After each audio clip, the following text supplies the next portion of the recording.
Buenas tardes, una semana más regresamos aquí al Magazín El Lavadero en Canal Torrevisión, donde mostramos cada semana mucha información, muchos colaboradores, mucho entretenimiento aquí en nuestro magazine.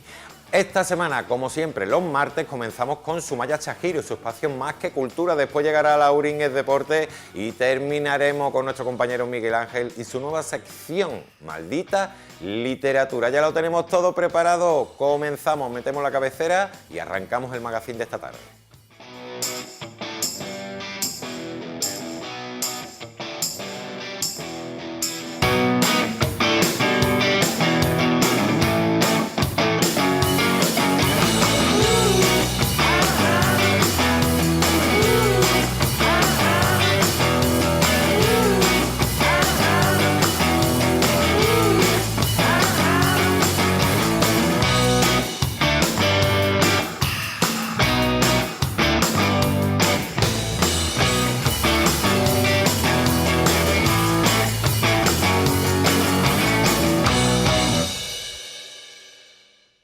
Sumaya Chajiro es la encargada cada martes de abrir nuestro magazine con su espacio Más que Cultura. Siempre trae invitados muy interesantes y siempre nos sorprende con algún detalle. Os dejamos muy buena compañía con nuestra compañera Sumaya y Más que Cultura.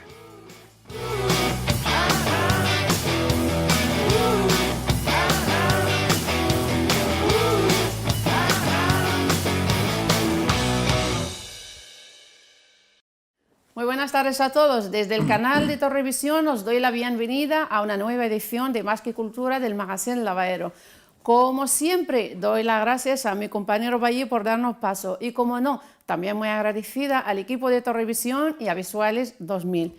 Pues bien, hoy tengo un invitado muy especial. Viene a presentarnos su último libro sobre la guerra civil. Antonio Nadal, que está aquí con nosotros para hablarnos de este libro y más cositas. Le vamos a dar la bienvenida a Antonio Nadal. Bienvenido, Antonio Nadal, y buenas tardes. Muchas gracias. ¿Qué tal? Muy agradecido.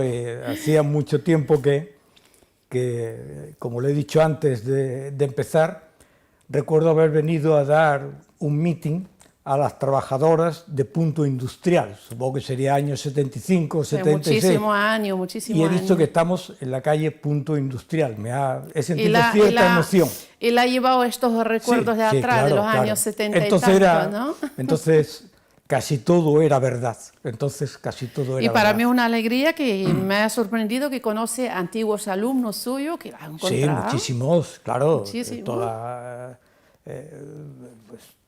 Claro, soy profesor desde el curso 1973-74, he tenido 41 años de docencia y claro, siempre de Alaurín, tanto el Grande como Alaurín de la Torre, Cártama, Álora, lo que es Guadalhorce, toda la zona, conozco a muchísima gente. Pues nada, yo me alegro que hay unos buenos, estos amigos míos que han tenido buen maestro, porque son buenos profesionales, Manuel López Mestanza y Julián Sesmero, entre otros, ¿verdad? Sí, pues es cierto. De verdad, ambos son gente estupenda, muy brillante y bellísimas personas. Bellísimas personas y profesionales. Bueno, comenzamos lo nuestro, ¿no? Vienes a presentarnos este libro, aunque hay más obras suyas también. Le hablo de usted o de como quiera, ¿no? Estamos a usted le hablaré de usted, pero es de formación profesional. Usted me puede hablar de tú. De usted hablamos. Bueno, catedrático de Historia Contemporánea de la UMA de Málaga, dedicó la mayor parte de su vida al estudio de la Guerra Civil Española, ¿verdad? Cierto. Leyó su tesis doctoral en el año 79 sobre la Guerra Civil en Málaga. Y aquí tengo uno de los libros, De pronto, una guerra. Un libro que incluye documentos inéditos sobre la guerra civil, centrado en la figura, ¿no?, de George William, entre otros, ¿verdad? ¿Qué cambio ha contemplado desde aquella tesis que leyó hasta la actualidad? Cuando yo debo decir una obviedad, y lo obvio es siempre profundamente revolucionario, yo soy un historiador y en consecuencia yo he vivido la historia siempre desde el punto de vista de las influencias académicas, de las escuelas de los anales, del marxismo, del positivismo, pero he sido siempre un historiador, es decir, no he sido un oportunista.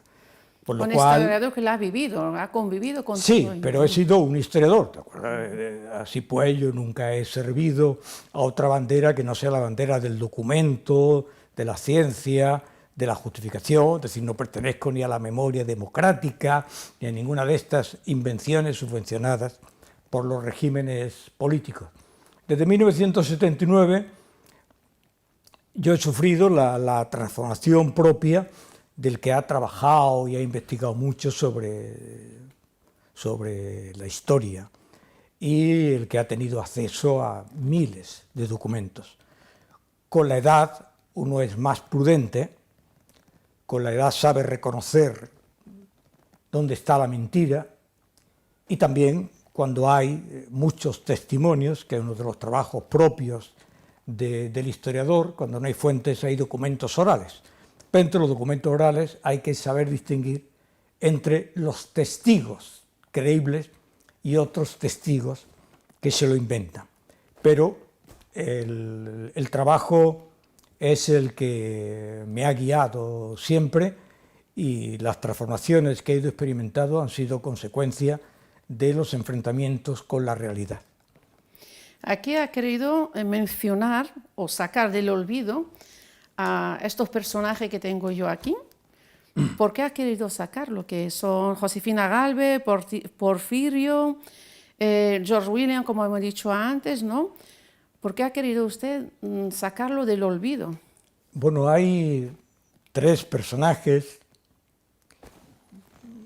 en los cuales se relaciona un elemento común que es el problema del asilo, los refugiados, Gibraltar y los cambios que se hacían entre los prisioneros del bando republicano y del bando nacional. Porfirio fue un gran amigo mío, yo empecé a trabajar con él para publicar su biografía en los años 80 y tenía con él un compromiso de sacar adelante parte de una documentación inédita que aparece en este libro. Sobre Gray Hutchinson, es un personaje apasionante porque yo creo que trabajaba para el Servicio de Información británico, para el MI6, el MI5 es el Servicio Interior de Información, el MI6, y es el que participa prácticamente en todos los mecanismos informativos entre las tropas nacionales, las tropas republicanas y Gibraltar, que es de donde dependía prácticamente el control del Mediterráneo por parte de los ingleses. Y Josefina Gálvez, que es el personaje más apasionante, la esposa de Carlos Saya, ella fue capturada, retenida por la República, movida cada noche para que, bajo el falso pretexto, porque Carlos Saya no bombardeó nunca Málaga, pero la trasladaban por diversas zonas para que, si Carlos Saya bombardeaba Málaga, no supiera dónde estaba la mujer. Después la sacaron como rehén, el gobierno republicano, la llevaron a Valencia y en Valencia la intercambiaron por Artus Koestler, un historiador, un miembro entonces de la Cominter, de la Internacional Comunista, que estuvo en Málaga 2 días, aunque he leído, hoy me han dicho que ha salido en un periódico local, porque siempre hay escenas fantásticas sobre Artus Koestler. Estuvo 2 días en Málaga, pero creo que sobre esa idea, casi siempre subvencionada por los ministerios, casi siempre. Entonces Koestler era un intelectual de la Internacional Comunista que acabó después renegando en sus últimos libros sobre el comunismo y que fue intercambiada por Josefina Gálvez. En Valencia, la Internacional Comunista, a través del gobierno de los Caballeros, impuso que se cambiara a Koestler por Josefina Gálvez. Entonces Josefina Gálvez vino a Sevilla y Koestler salió de Sevilla. Después se ha dicho que Koestler estuvo condenado a muerte, todas esas circunstancias que no son. Entonces no es un libro cómodo porque se desmonta en el libro casi todas las peripecias de las subvenciones de la Junta de Andalucía en torno a personajes como Gerald Brennan, Arthur Koestler, lo que yo llamo en términos simpáticos una catetada, porque solo falta que venga por aquí un inglés para que se convierta un testigo británico, ¿no? en un personaje grandioso.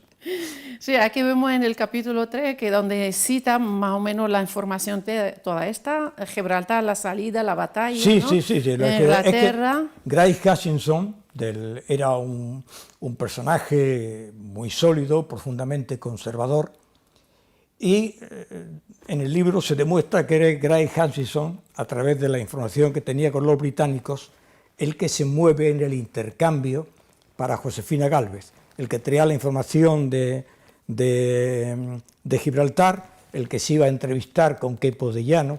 Es un personaje muy silenciado, en el sentido de que cuando se trabaja en el campo de la información, y más en el campo de la situación previa a la Segunda Guerra Mundial y al control del Mediterráneo, pues Gray Hutchinson es el que movía casi todas las piezas de lo que era la información británica. Él era el hilo que movía esta información, digamos, ¿no? Sí, Mr. Gray Hutchinson, su hija Josefina, Marjorie, perdón, después donó a la Universidad de Málaga la finca de su padre, de San Julián, que en este momento la utiliza la Universidad de Málaga como un centro de investigación. Aquí veo yo también, que lo tengo apuntado, que usted dice que en la introducción plantea que la historia no tiene que ver, digamos, no tiene que tener esta relación al conjunto de las circunstancias de la política, ¿no? ¿Por qué lo dice?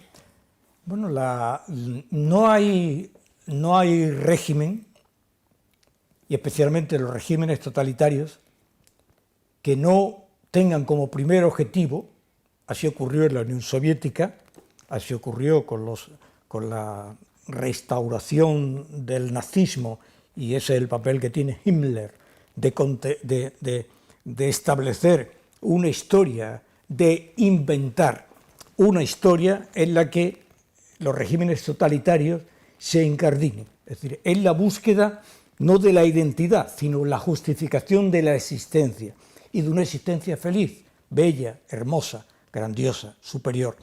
Y claro, desde la guerra del Peloponeso, en que los griegos solo escribían sobre los griegos, hasta la etapa actual, la historia ha tenido que ir aprendiendo muchas cosas, y una de ellas es que la historia que depende de la política, la historia que depende de la subvención, la historia que depende de la actividad política, desaparece, como pasó con el franquismo.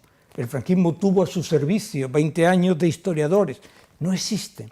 El Partido Socialista ha tenido en Andalucía una pléyade de socialistas, historiadores, pero son socialistas, no son historiadores. Es gente que escribe al servicio. Están relacionados con la política. Gente que escribe al servicio.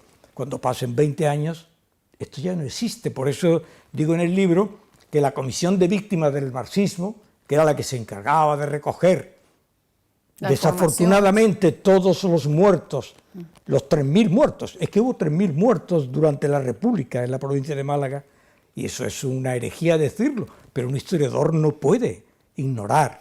Eso forma la historia de España. Entonces, claro, la Comisión de Víctimas del Marxismo recogió los restos de los que fueron ejecutados por la República, y después la memoria histórica recoge los muertos de los fusilados durante la etapa del fascismo. Es como le he dicho a algunos políticos, por Dios, cuando se hace un monolito con todos los desaparecidos de la guerra civil. Yo tengo las listas de los muertos en Alhaurín y en Cártama, pero tanto de la etapa republicana como de la etapa nacionalista, pero todos son muertos de un mismo periodo, incluso de mismas madres, de mismos padres, de circunstancias terribles.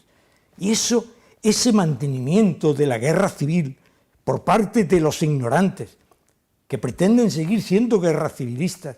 Es terrible, es un drama para España, porque el sentimiento de la verdad pervivió durante el franquismo, durante 40 años. Ahora aquello desapareció y se intenta implantar otra verdad. No existe la verdad relacionada con la coyuntura política. Es una verdad falsificada, cuando no inventada. ¿Cómo han de tratar la guerra civil entonces? Bueno, la guerra civil hay que tratarla como, para un historiador, es un campo de un proceso histórico que se genera en España, posiblemente desde 1810, cuando entran los franceses y estalla por primera vez la sociedad española y se moderniza y se va acomodando básicamente pues como cualquier nación europea. Nosotros no formamos parte de la Primera ni de la Segunda Guerra Mundial. Hemos tenido más guerras civiles que guerras externas. Y entonces, claro, las guerras civiles, la primera fue posiblemente, y manteniéndole con toda prudencia la expresión, la que ocurrió en 1810, la que ocurrió en 1820, en 1845, en 1874, es decir, aquí ha habido las guerras carlistas, deben ser consideradas como enfrentamientos entre españoles. Y entonces todas estas matizaciones forman parte de un acontecimiento en el que el 1936 hubiera sido un acontecimiento más de no mediar el gran conflicto internacional de los años 30, en la que hubo dos sujetos que entendieron la sociedad, el comunismo y el fascismo. Y España fue el primer gran choque, el primer gran enfrentamiento que se materializó después entre fascismo y comunismo, materializado en este caso por el pacto que hicieron los alemanes germanos soviéticos y después con una tercera vía, digamos, que fue el triunfo de las democracias occidentales. De pronto una guerra, de 1936 a 37. Antonio, ¿qué quiere lograr el lector para que se adentre en esta historia? El título, De pronto una guerra, los historiadores somos tipos raros y... Raro, ¿no? Nos informan. Bueno, no, tipos raros en el sentido que cuando uno conoce también la ciudad, o muchas veces vas por la calle y vas diciendo de ahí salió una compañía, ahí tirotearon a no sé quién, aquí en Alaurín había tal cosa, el frente... Informado pero sin documentarse, ¿no? Sí, pero vas y entonces siempre me he planteado cuál sería nuestra vida si de pronto, hoy se declara una guerra. Ese es el título del libro. Es el mensaje que quiero transmitir. En el momento en el que usted y yo somos amigos y posiblemente en 5 minutos ya no lo seamos, incluso seamos enemigos, incluso seamos lo suficientemente, estemos en una situación tan tensa en que su supervivencia depende de la mía. Y siempre me he planteado cómo actuaría cada uno, quién sería un cobarde, quién sería un delator, quién sería un depredador, quién sería un asesino, porque claro, en el marco de las grandes contiendas, y en el libro hay muchos actos de heroísmo. La Guerra Civil Española... Entonces aquí encontramos la imagen del pasado que nos quiere transmitir, ¿no? La imagen de un pasado en el que hay mucho heroísmo, hay mucha pena, hay mucha miseria, hay mucho dolor, pero la vida está compuesta de todo eso, por eso me produce tanto dolor cualquier reconstrucción del guerracivilismo, como suele acontecer con el actual gobierno, pues, la vuelta a la guerra civil. Bueno, ahora se emplea la palabra franquismo. Le viene estos recuerdos, ¿no? No es que venga recuerdos, es que es sencillamente absurdo, ¿sabes? Ver me produce situaciones trágicas, ver en manifestaciones a niñas, ver el otro día una niña de 14 años con un cartel que decía ni olvido ni perdono. Y ni sabe de qué habla seguramente. Pero qué tragedia existe en esa mente ¿Qué tendrá que olvidar y que perdonar? Aquí perdonamos y olvidamos. Y olvidamos exactamente los que teníamos que olvidar. Otros, cuando veo antiguos franquistas que ahora están reconvertidos al socialismo, me produce pánico, porque no hay nada como un embustero para ejercer, digamos, la tiranía de la supuesta verdad. Pero, claro, aquí todo el mundo, aquí te descuidas y aquí ya todo el mundo es fascista, franquista. El presente que vivimos ahora, ¿no? Sí, aquí todo el mundo es franquista y hasta genocida. El otro día, yo no leo la prensa local de Málaga, con lo cual me evito malos ratos, ni veo las televisiones tampoco, para evitarme... Pero Torrevisión va a verlo, ¿no? Bueno... Por la entrevista, ¿no? Yo veo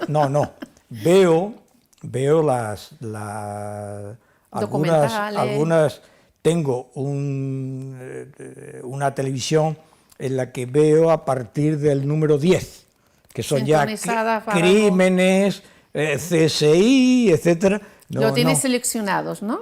Sí, no, los tengo todos, lo que pasa es que yo no veo las televisiones, Torrevisión, es que la he visto muchas veces, pero debo reconocer que no sabía de dónde... Pues de aquí. De dónde... Como dijo usted al principio, Laulín, la historia. Laurín, como se decía. Como se decía no antes. Se decía Laurín, sí. Bueno, esto era alaurinejo. Alaurinejo. Yo, en todas las sociedades obreras que he estudiado del 19 al principio del 20, eran Laurín el Grande y alaurinejo, lo tengo todo publicado como Laurinejo. Luego ya conociendo a la gente, Laurín. Me gustaría, es una pregunta que le voy a hacer, que, a ver, hay muchos que han escrito sobre la guerra, escritores, porque hay que diferenciar historiador y escritor, ¿no? Estupenda pregunta. Donde la novela lo que debe ser fiel a la historia, ¿no? Y a la realidad, pero y si para eso están los historiadores, como digo yo, ¿qué piensa, por qué debe ser útil la novela en la historia? ¿Qué piensa usted de ello? Yo, la novela la considero más completa que la historia. Yo siempre he dicho a los estudiantes, digo, en vez de estudiar la guerra de independencia, leer a Galdós, leer los episodios nacionales. Hay muchísimos. Pero claro, Galdós hay uno, el resto. Ahora, cuando en la actualidad se estudia personajes de segunda fila, como Gerald Brena, Sir Peter Chalmers-Milches, Koestler, todos los personajes que están de moda en Málaga, debería distinguirse lo que es la ficción de la historia. Porque lógicamente, la novela es el mérito de la creación, del artificio, el establecimiento de criterios que no están regladas. Yo nunca he dicho, en la guerra civil hubo 100 muertos, nunca lo he dicho. Yo me veo obligado, el historiador se ve obligado a poner los 100 nombres de los muertos, dónde, cómo, de qué manera. Un historiador, un literato puede decir cualquier cosa, no está obligado a la tiranía del dato. Pero claro, cuando aparezca, el otro día veo, no sé en qué sitio, que estaban algunos catedráticos de historia y Almudena Grandes como especialista de la guerra civil, bueno, ella ha escrito alguna cosa especialmente sectaria y muy mala sobre la guerra civil y la ponen como especialistas de la guerra civil. Claro, esa es la diferencia entre la recreación de la novela y lo que es la novela el entretiene, historiador. La novela Sí. La historia en ese sentido es muy rígida, muy difícil. La lectura de la historia, la novela histórica es apasionante, pero hay que saber muy bien que la novela histórica es una recreación. Sigue siendo novela. Pero son magníficas. Hay algunas. Hay muchísimo, que creo que es sobre la guerra civil, más de 200 novelas que creo, entre cercas, de la guerra civil, quien no haya escrito nada sobre la guerra civil, quien no haya escrito quien no haya escrito algo contra el franquismo, aunque no tengan idea, Sí. no es nada en este mundo. Hay que escribir cosas contra el franquismo porque esa es la garantía del triunfo. Puede no tener usted, cuando digo usted no me refiero a usted en general, digo, En general, no tener ni idea, pero aparece un aviador, Carlos Saya, el otro día me dijeron que querían cambiar a García Morato. Pues estos son grandísimos aviadores, grandísimos inventores de los años 30. Son grandes aviadores, son ases de la aviación española e internacional antes de la guerra. Antes de la guerra. Después en la guerra, evidentemente, García Morato, Haya, Ruiz de Alda, Ramón Franco, todos pasan al ámbito nacional. Y veo que a García Morato, algunos lo había puesto, me enviaron, que era un genocida. Por Dios, se emplean conceptos tan sumamente absurdos. Un genocida es aquel que atenta contra una raza. sin conocer. Pero aquellos que atentan contra una raza. Un genocida, un aviador del franquismo puede ser un genocida, puede ser cualquier cosa, pero un genocida es que acabó con algún segmento genético, con algún RH cruzado, que era... hay que ser un poco serios, pero esto es... Voy a concluir la frase que dice, vivir la historia es terrible, pero vivir al margen de la historia es aún más espantoso, ¿no? Sí, pero el problema en la vida es cómo sobrevivimos. Y sobre todo, lo más difícil es ser coherente. Y cuando eres coherente, tienes algunos amigos, muchísimos enemigos, pero al menos estás de acuerdo contigo mismo y... Sobrevivir. Y saber sobrevivir. Y sobrevivimos tratando de ser generosos y de ser honestos. Y sigue escribiendo para satisfacernos y acercarnos a la información. Antonio no solo tiene el libro De pronto una guerra, sino también tiene aquí otra, Licencia absoluta, los estudiantes del 68. Sí, estos... El género también, este género también va sobre la historia, ¿no? Este es un libro especialmente... es la recomposición desde 1968 al 73, sí, en la que yo estuve detenido, en la cárcel, es un documento... Sí, porque sé que usted ha sido prisionero en la época. Pero bueno, estas son las cosas de la vida de y ha la podido historia. sobrevivir. Siempre pienso 2 o 3 generaciones anteriores que murieron, ¿no? Nosotros sobrevivimos. Otra primicia que tienes aquí, sí, la verdad es todo. Sí, esos son los orígenes del PSOE, del corrupto PSOE, que presentaremos el día 16 de marzo en el en el Real Club Mediterráneo. Y otro de poema. Sí, estos son poesías, sí, eso es la... otro poemario, un poemario, ¿no? Sí, son poemarios porque es aunque yo no utilizo, cada vez me gusta menos escribir poesía, porque la poesía me duele. Y entonces cuando hay dolor se escribe. Cuando estás más feliz no escribe, entonces prefiero no escribir poesía. Bueno, Antonio, muchísimas gracias por compartir con nosotros estos momentos de la historia, de nuestra España, ¿no? La guerra civil, bien documentada como viene de la mano de usted como historiador. Y a vosotros muchas gracias por invitarme, porque yo tengo la suerte de que cada vez que me invitan a un sitio ya no vuelven a invitarme, porque soy especialmente molesto. Tiene usted aquí su casa para volver cuando quiera. Muchas gracias. Gracias, lo dicho. Muchas gracias. Bueno, señores, hemos finalizado la entrevista de hoy. La semana que viene más aquí en Torrevisión, la misma hora. Sed felices y hasta entonces.